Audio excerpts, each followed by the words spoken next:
This is Harry Moves at Law Records, and today I want to talk about kick drums, how to actually choose a kick drum, and why just using your ears isn't always enough when you get to the later stages of mixing and mastering.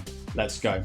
So the first thing to look out for here is the transient in the shape of the kick drum. You want a strong initial punch at the very start, say like the first 50 milliseconds, and then you want it to tail off into the sub.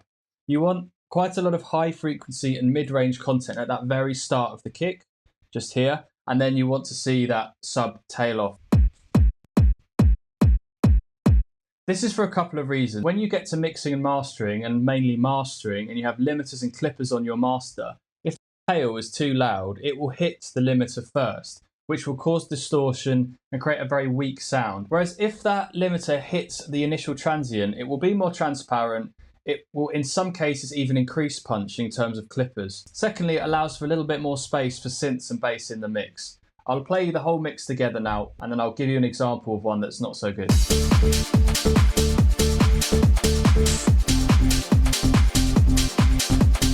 This is now an example of a kick that has that problem and doesn't work so well in the mix.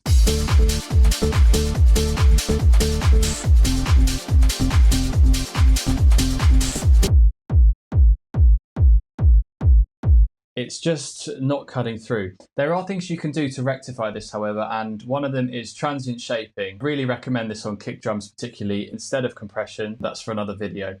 But lots of attack and reducing the sustain will bring the kick into being a kick that can be used and will work in a club. And you use this oscilloscope to actually check the shape of the kick and shape it in real time.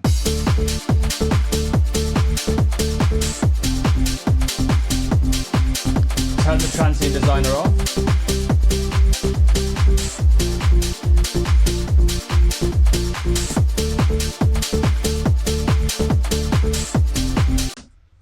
So much better. So look out for this on your kick drums and follow me for more tips like this.